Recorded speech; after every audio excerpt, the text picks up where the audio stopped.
Ole Solskjaer closer to the edge. Xavi wants midfield maestro. The merry-go-round of managers continues in the Premier League, and the transfer roundup all coming up in the next few minutes. As I'm your host, Matt Froelich, you are the OneFootballers, and this is the Daily News.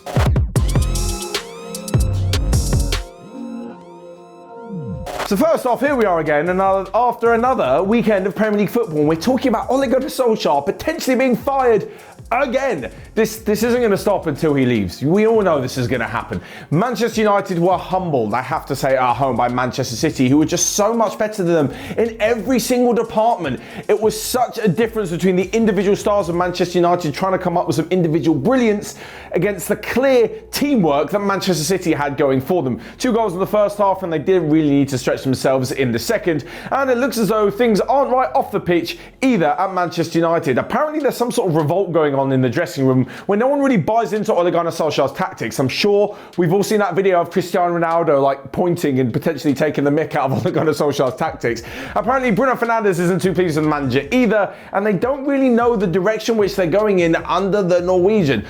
Of course, things haven't looked good for pretty much the last 3 months or so, and there have been 1 or 2 good results, but the main thing for Manchester United is that if they do not make it out of the group stage in the Champions League, I'm pretty sure that will signal the end of his spell. Of course, they've got 2 games left, but if they continue to do poorly in the Premier League, you'll probably see him fired before that time is up. Interestingly though, there is one manager who I think could be the perfect replacement for Ole Solskjaer at Manchester United, had he not already been Manchester United manager, and that is David Moyes.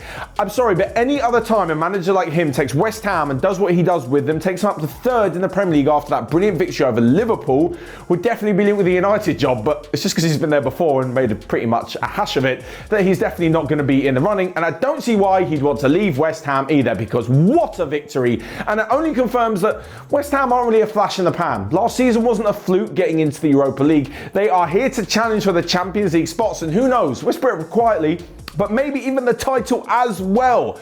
It's been a ridiculously good run of form for them, which has seen them win every game recently, apart from the draw against Genk in the Europa League. And that 3-2 victory over Liverpool, like I said, was truly deserved. They managed to stop Liverpool's 25-game unbeaten run, and they'd also been unbeaten in all competitions since the start of the season. But Jurgen Klopp has tasted defeat for the first time this campaign, and who knows where this West Ham team could go. Anyway, next up, and to Xavi, who of course over the weekend was announced as Barcelona manager, and I'm sure his press conference will be coming early this week.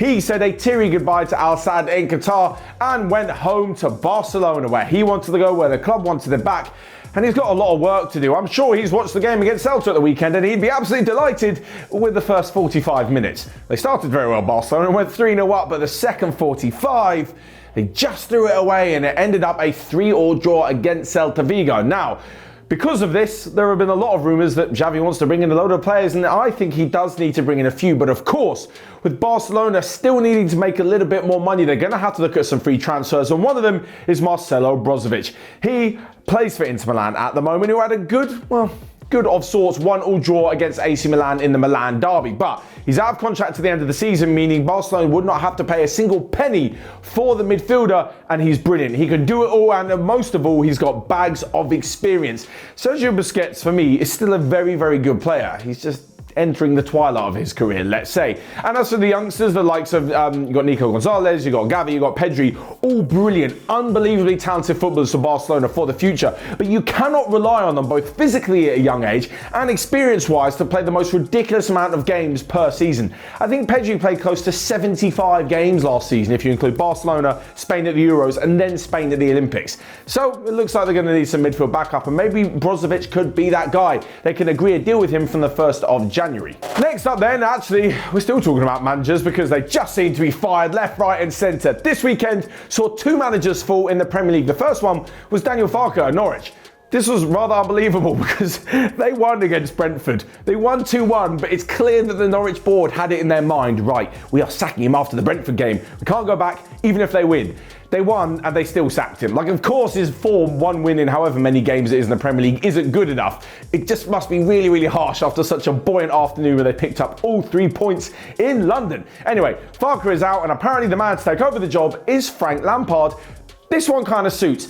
I think any manager that comes in right now, and I know we're only a few games into the season, there's still time to turn things around, but any manager must be planning to get Norwich out of the Championship for next season as well. I'm not saying they can't keep them up in the Premier League this season, but they'll probably have to plan to, keep the squad together and get them out of the Championship next season. But alongside this, there was another sacking, and it's Dean Smith at Aston Villa, and I really feel for him. He's been given, 11 games in the Premier League without Jack Grealish, without one of the best players in recent history at Aston Villa, without their club captain. Yes, they did sign quite a few new players, but just to be given that kind of time to adjust to losing such a big player, you only have to look at Lionel Messi away from Barcelona, or Cristiano Ronaldo away from Real Madrid. It takes time to adapt when you lose such an integral part of your team. Dean Smith wasn't given that time, but form also has not been very good. And there are quite a few interesting names to take over at Aston Villa. The first is Steven Gerrard. He seems to be linked with every Premier League job. If Villa get him, it is a massive coup for them. The same thing goes for Roberto Martinez. Don't think he's going to be leaving Belgium before the World Cup, but having said that, if he does manage to come to Aston Villa, they've got themselves a great manager. And lastly, it's Ralph Hasenhüttl. Southampton have stuck by him despite the fact there's been some poor form from them. And honestly, I think he should be rewarded with not only more time at Southampton or a step up to Aston Villa. I think it would be a great opportunity for him, but we'll wait and see over the international break which direction the club going. Next up then, a quick run-up of the rest of the day's transfer news that you might have missed, and some other news as well. And Wolves are interested in Lille midfielder Renato Sanchez. One, because he's a good player, and two, because he's Portuguese. Next up, and also talking of the French League and PSG, Sergio Ramos will not be leaving the club despite the fact there were loads of rumours that his contract was going to be terminated because of injury. On top of this, and Phil Jones has been offered the lifeline out of Manchester United by former teammate Wayne Rooney, currently in charge of Derby County in the Championship. And lastly but not least, some good news for all the fans that love a bit of standing at football matches. Safe standing will be introduced in the top 2 tiers of English football from January the 1st, 2022. Next up then, a quick roundup of your Friday feels, where you guys left your footballing predictions in the comments section on Friday's Daily News. And Lamulo Veli guessed that in the Soweto Derby, Kaiser Chiefs would come out 2-1 victors. Daniel WHU guessed that West Ham would beat Liverpool. And Akib Korte correctly guessed that Manchester City would be 2-0 victors over Manchester United. Next up then, we move to Emoji Mondays. This is where we at OneFootball throw a couple of emojis down over some of the weekend's hottest action. And first off, the best goal. I implore you to check out the technique from Marcos Acuna for Sevilla. They won 2-0 in the derby against Real Betis, and it's the first goal for Sevilla.